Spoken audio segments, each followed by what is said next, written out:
Padang Tarok, Sumatera Barat, hiduplah sepasang suami istri, Rajo Babandiang dan Sadun Saribai. Mereka tinggal bersama kedua orang anaknya di sebuah rumah bergonjong 4 yang terletak sekitar hilir Sungai Batang Agam. Anak sulungnya adalah seorang gadis cantik bernama Sabai dan Alwi. Dan anak bungsunya seorang pemuda tampan bernama Mangkuta Alam. Nih, oi Uni.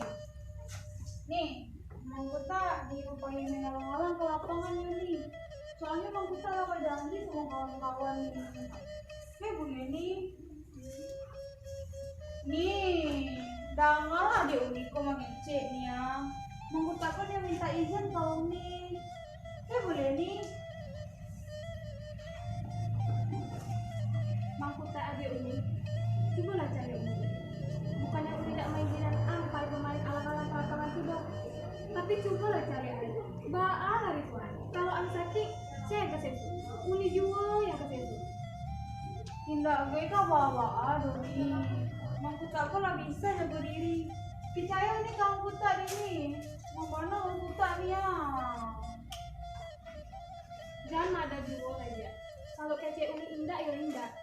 Kalau kapai juga ang bapain alang-alang ke lapangan tuh, nggak usah nggak punya deh. Mangkuta Alam tetap merengek kepada Sabai dan Alwi. Beberapa kali ia memegang tangan Sabai dan Alwi, tapi Sabai dan Alwi tetap mengacuhkan Mangkuta. Sabai dan Alwi hanya asik menyiram tanaman. Dan ketika asik menyiram tanaman, tiba-tiba terdengar suara langkah kaki. Langkah kaki tersebut tak lain tak bukan adalah suara langkah kaki ayahnya, yaitu Rajo Babandiang. Assalamualaikum, Sadun. Sabai Mangkuta ya pulang. Waalaikumsalam. Ayah. Dia pulang lah ya kiranya. Dari tadi Mangkuta menunggu ayah pulang lah ya. Iya sebenarnya yang menunggu ayah pulang anak yang gagah pokok. Lain apa betul? Iya mana ya. Indah gitu baru tuh Mangkuta kok do ya. Iya gaya sekolah dulu juga dalam muka dulu nah. Kalau ya. Rajo Babandiang dan Mangkuta Alam berjalan menuju halaman depan rumah mereka. Nah jadi ya, kok kira-kira mau kasih kamu kita tumben nama nunggu ayah pulang nak. Gitu ya, Mangkuta rencana kau main alang-alang ke lapangan ya. Soalnya Mangkuta lah janji sama kawan-kawan ya. Sebantaku Mangkuta tanya Kuni Sabai, ndak dibuliannya Mangkuta paido. Jadi, ba'a menurut ayah, le boleh Mangkuta payah. Oh, itu kiranya. Baiklah nak, tapi jaga diri tuh ya, jangan sampai sakit dulu. Iya ya, iya. Kemana ya? Iya. Makasih ayah, Mangkuta baik ya. Hati ya. Iya. Sabai dan Alwi sedang memasak air. Kemudian ia membuatkan segelas kopi untuk ayahnya. Sedang asik membuat kopi untuk ayahnya, datang mandenya Sadun Saribai menghampirinya. Sedang menganak mandenya lancar sini kok. Iko mande, Sabai sedang membuatkan kopi untuk ayah mande. Oh jadi lah pulang ya kau, bilangnya pulang buat tidak tahu mande. Allah mande, baru sebentar kok bana ayah baru pulang mande. Kalau begitu mau dicari lain kopi dulu ya. Sadun Saribai pergi meninggalkan Sabai dan Alwi. Sedangkan Sabai dan Alwi melanjutkan membuat kopi untuk ayahnya. Rajo Babandiang sedang duduk termenung di depan rumahnya. Tiba-tiba istrinya Sadun Saribai datang menghampirinya. Tuan, Tuan Bamano, apa yang Tuan pikirkan? Coba ceritakan ke diri Denai, biar senang di hati saja di dalam kita. Ba Denai nak kau menano. Coba lah cari anak kita si Sabai lalu tu. Alas sagadang tunya, tapi orang juga belaki lain. Rusuh Tuan mencarinya. Kok jadi perawan tu, saya beko. Padahal orang lancak, tapi ba apa bentuk tu nasibnya. Janganlah bentuk tu Tuan mengecek. Coba tandangan pikiran Tuan dulu. Kalau begitu, coba Tuan tanyakan kasih Sabai beko, ba'a keceknya. Aku panggil si Sabai dulu ya Tuan. Jadi iya lah kalau begitu. Sabai sudah selesai membuat kopi untuk ayahnya. Tiba-tiba Sadun Saribai datang kembali menghampirinya. Telah siap buat kopi untuk ayah Sabai. Alah mande, kok tiga baan tak ke ayah mande. Dea mande kemari, nah jadi kata pe ayah. Mandi lah balik dari tanpa ayah kau tadi Sabai. Mandi balik kamari karena ngecean. Kau gimbal dari ayah kau setelah kamu kau. Jadi mande. Sadun bersama dengan Sabai berjalan menghampiri Rajo Babandiang sambil membawakan kopi untuk Rajo Babandiang.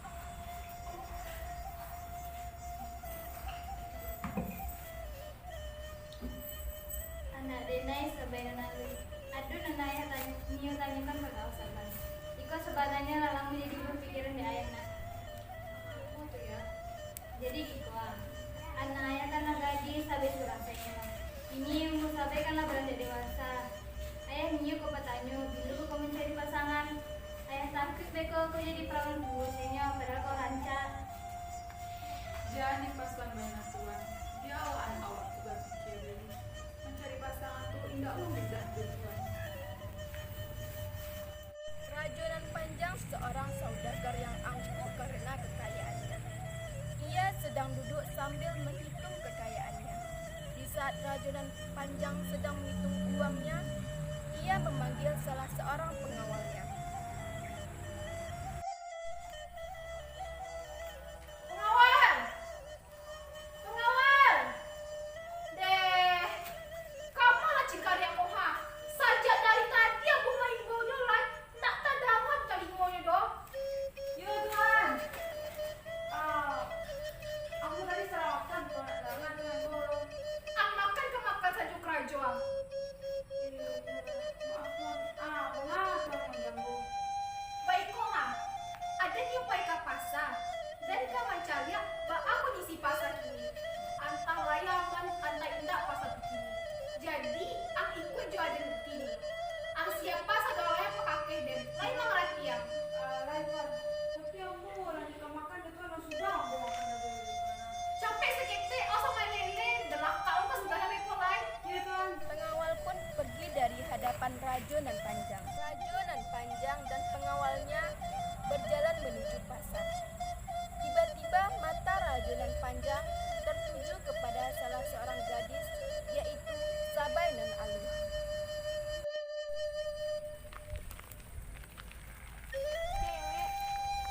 Pengawal. Nak diangkat gancak draga gitu nak. Nama tuan. Nah itu makonyo ang cahaya sekitar dan ikui indah. Ang si mujo jurus langsung surang. Nan itu tuan. Iyo nan itu. Yo kami tuan. Kami ang kece pulo. Jadi benda ikut hanya aja tugasan kini untuk mencari tahu siapa menggadi itu dan dari mana itu berasa. Dan aja wakat tuang sampai disoal mengelatihan. Kini tuan. Yuk kini tuh nih dulu dia ngai. Ayo lah tuan buka jalan lah tuan. Sabai Nan Aluh berjalan menuju ke rumahnya. Di belakang Sabai Nan Aluh terlihat pengawal yang sedang mengikutinya. Pengawal tersebut menunggu untuk mempertanyakan Sabai Nan Aluh kepada tetangganya. Pengawal terlihat begitu letih. Dia berjalan menuju ke sebuah rumah tetangganya Sabai Nan Aluh. Kemudian mengetok pintu rumah. Assalamualaikum.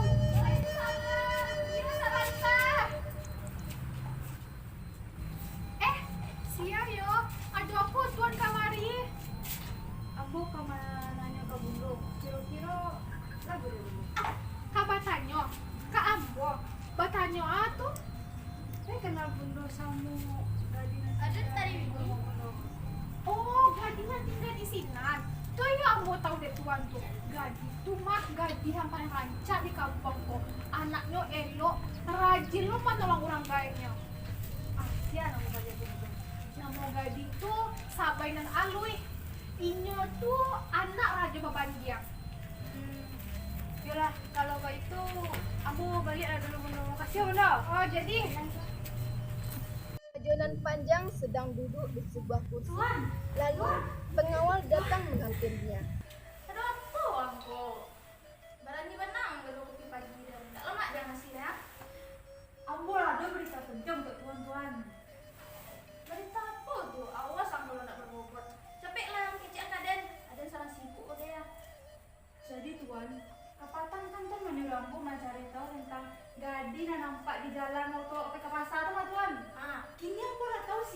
tadi itu tuan. Anu boyong. Jadi tuan, jadi tuh banamu sabainan alui. Inyo anak dari Raja Babandiang tuan. Anak Raja Babandiang. Iyo. Raja Babandiang tuh sahabat dan cuma nak nyangku dan rancak juga nak kerja dia. Sabai dan Alui sedang tertidur di atas sebuah ranjang. Ia memutar badannya ke kiri dan ke kanan. Kepalanya pun bergerak ke kiri dan ke kanan. Keringatnya terlihat bercucuran.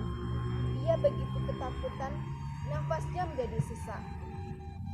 Raja Babandiang dan Sadun Saribai sedang asik bersenda gurau. Mereka duduk bersebelahan di atas kursi.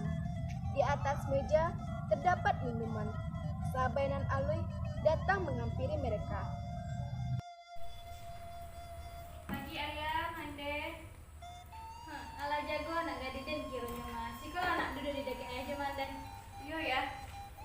Mau kok kucing kok tahu sabai sakit tahu. Alang terjadi nak. Cerita nak ke ayah juga deh. Iko ayah di mandi. Tadi malam sabai bermimpi. Jinjang sirih bak rasa rabah. Kabau gadang bak rasa hilang. Ayah putih bak rasa tabang. Ranjang ranjang rasa tabang. Menurut ayah di mandi, aku makasih dari mimpi sabai itu. Cami mana rasanya? Jadi Iko, kau boleh ayah artian. Sirih bak rasa rabah petanda keluarga nggak datang. Kau begadang dan hilang tanda taranak ke bakambang. Kau ayam putih barasa tabang tanda jodoh dan kedatang. Orang yang ranjong dan tabaka tanda panen ke menjadi. Tapi ya, anak denai sabai dan alui. Susah lah anak camek nak. Orang pencami mati anjuik. Kini kau istirahat lah anak ini. Iya ya.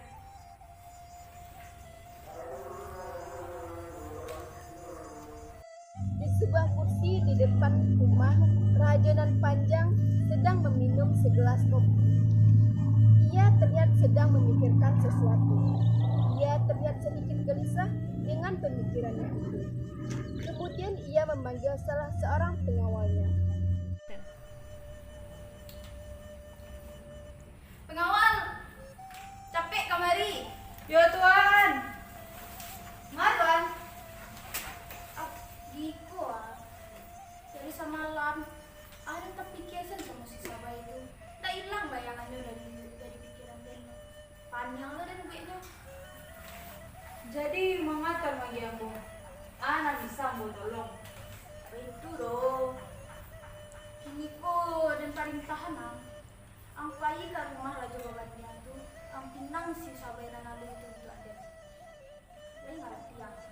Kalau baik itu kecil tuan, biarlah kini ambo baik ke situ tuan. Ambo pamit dulu tuan. Jadi capek ang mau lihat yo. Yo tuan. Terlihat seorang pengawal yang mondar-mandir di depan rumah Sabai dan Alui. Ia merasa ragu untuk mengetuk rumah tersebut. Akan tetapi, ia beranikan diri berjalan mendekati pintu rumah tersebut dan kemudian mengetok pintu rumah Sabai dan Alui sambil mengucapkan salam beberapa kali. Kemudian Sadun Saribai membuka pintu, kaget dan heran melihat ada pengawal yang datang ke rumahnya.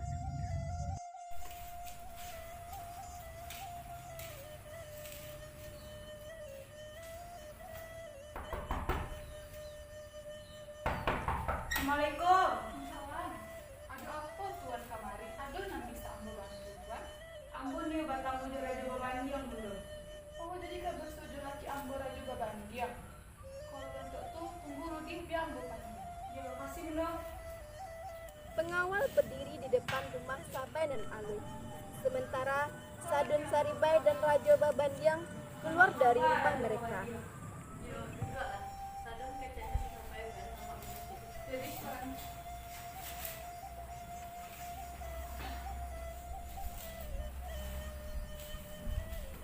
Jadi, aku mau masuk pengawal kabar. Siapa yang dulu? Sebelumnya biarlah ambo perkenalkan ambo sia. Ambo ko utusan dari Raja Nan Panjang. Kamari Mio menyampaikan itikat elok datuk tu. Nyo meminang anak tuan si Sabai nan Alui. Meminang anak dan sampai nalai.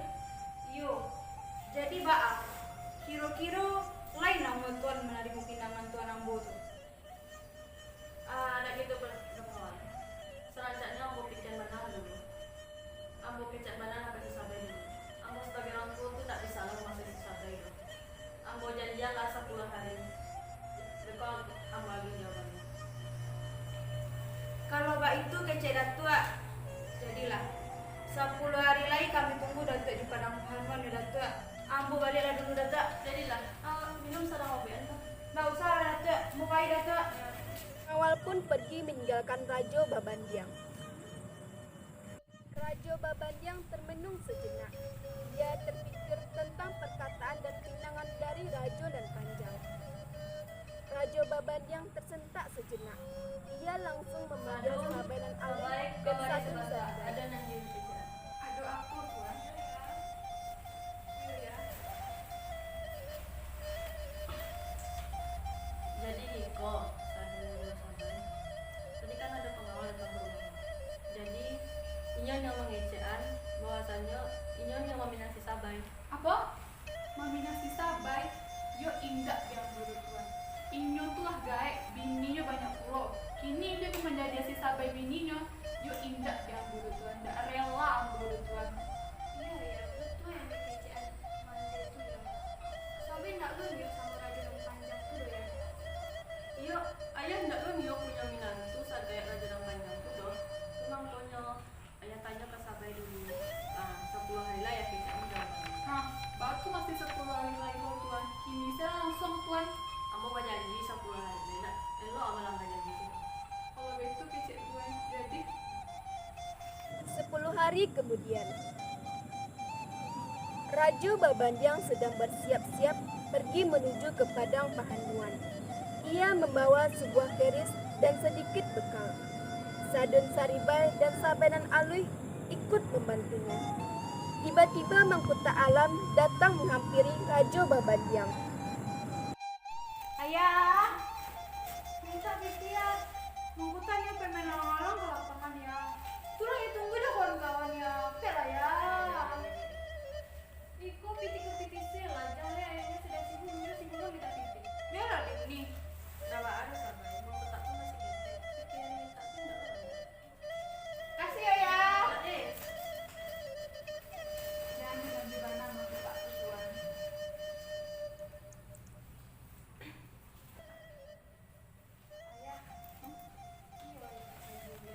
Nggak lama pesan sama ya. Nanti sih lah ya. Dawa ada Sabai. Tanah hasil ya nak. Ini Ali namanya nasi yang belum. Ayah kapan aja deh. Jangan lupa jaga bandera nak. Sarapan dulu kita alam. Iya ya. Rajo Babandiang pamit pergi.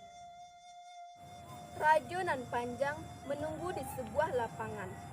Ia bersama dengan 3 orang pengawalnya, yaitu Rajo nan Kongkong, Palimo Banda Dalam, Lompong Batuah.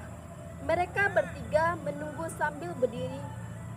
Rajo Babandiang kemudian datang dengan 2 orang pengawalnya, yaitu Palimo Padang Tarok dan Bujang Salamai. Mereka tersenyum kepada rombongan Rajo nan Panjang.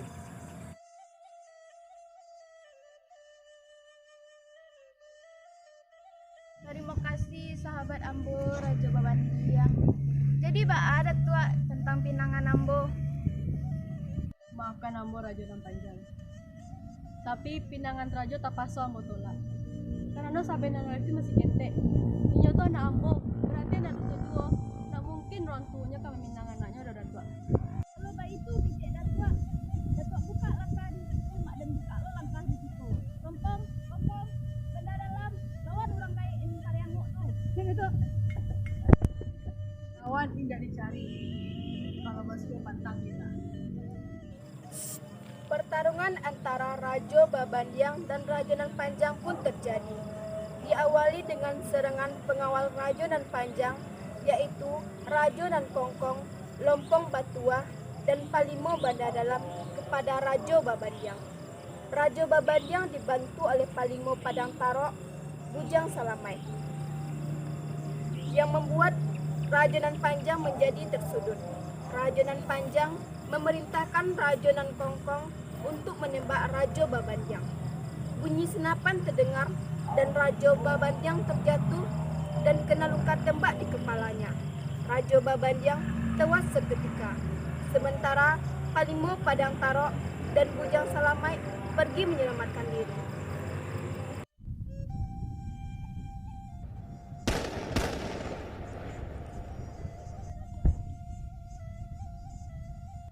Seorang pengembala secara tidak sengaja melihat pertarungan antara Raja Babandiang dan Raja Nan Panjang. Ia memperhatikan keadaan dengan sangat teliti. Ia melihat keadaan ke kiri dan ke kanan. Tak lama kemudian, ia pergi dari tempat itu. Pengembala mengetok rumah Sabai Nan Alui dengan sangat tergesa-gesa. Ia mengetok dengan sangat kuat. Nafasnya sesak dan peluh bercucuran dari tubuhnya. Sabai Nan Alui keluar dari rumahnya. Ia begitu terkejut.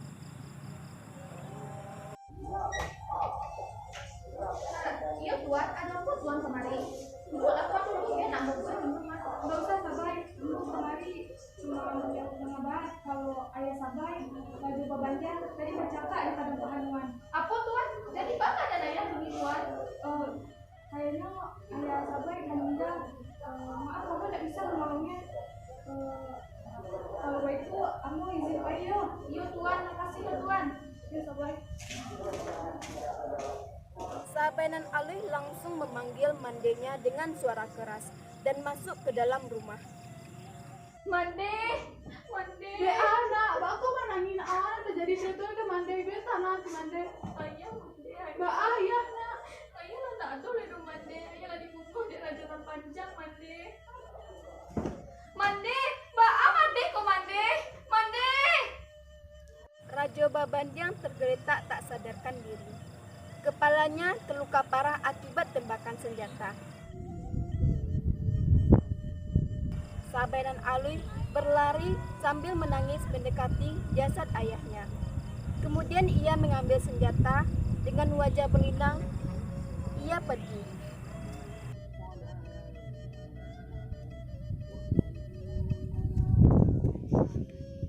Narawatu merupakan istri dari Raja Nan Panjang. Ia sedang menyapu halaman rumahnya. Sabai Nan Alui datang dengan wajah masam. Narawatu kaget. Raja Nan Panjang, oi Raja Nan Panjang, keluar hang gae, nak takut ini semua lo. Dia apa Sabai? Batamu ke rumah orang, dah tahu sopan santun, dah tahu malu kau dah. Kau jangan ngecek kau mah Raja Nan Panjang. Jadi di rumah dah, jangan baru tahu kau kemarin. Di saat cekcok antara Sabai dan Narawatu terjadi, Raja Nan Panjang keluar dari dalam rumahnya sambil batuk-batuk kecil. Ia tersenyum kepada Sabai Nan Alui.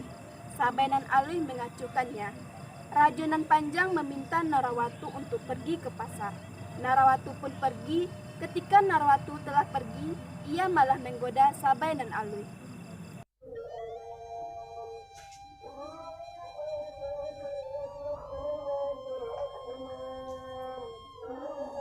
Dia kau Sabai. Mangga kau datang kemari Sabai sayang. Kalau berubah pikiran kau jadi bini den, ha? Sayang seribu sayang Raja Nan Panjang. Dan kamari bukan untuk jadi bini, tapi untuk membunuh Raja Nan Panjang. Sabai Nan Alui menangis di dekat jasad ayahnya. Mangkutak yang tak sengaja lewat di dekat kejadian tersebut. Ia pun berlari menghampiri Sabai Nan Alui dan ayahnya yang telah terbujur kaku. Di saat Sabai menangis, datang Narawatu dan langsung melabrak Sabai Nan Alui. Mereka pun bertengkar, saling adu mulut, sampai akhirnya Mangkutak Alam pun menghentikannya. Mangga kau. Oh ya mangga kau bunuh laki den. Asal itu kau. Lihat tahu kau laki kau tu lah membunuh ayah den. Gara-gara ayah den mau nolak pinangannya. Jadi kau mangga kemari ah? Pinangan aja bekerja juga kau lai. 10 hari nan lalu dia datang ke rumah den. Cuma nyampein pinangannya melalui pengawalnya. Ayah den tak tarimo. Pokoknya inyo membunuh ayah den. Tapi tak berapa lalu kau bunuh laki den dah. Paralu terus dipangan laki kau tu atau enggak kau nak kadin bunuh ah? Undi jangan jaga jualan. Dada uno yuno. Hari saya nggak dipikirkan lain. Narawatu dan Sabai hanya terdiam. Tak lama kemudian mereka saling memaafkan. Mangkutak Alam menangis melihat ayahnya.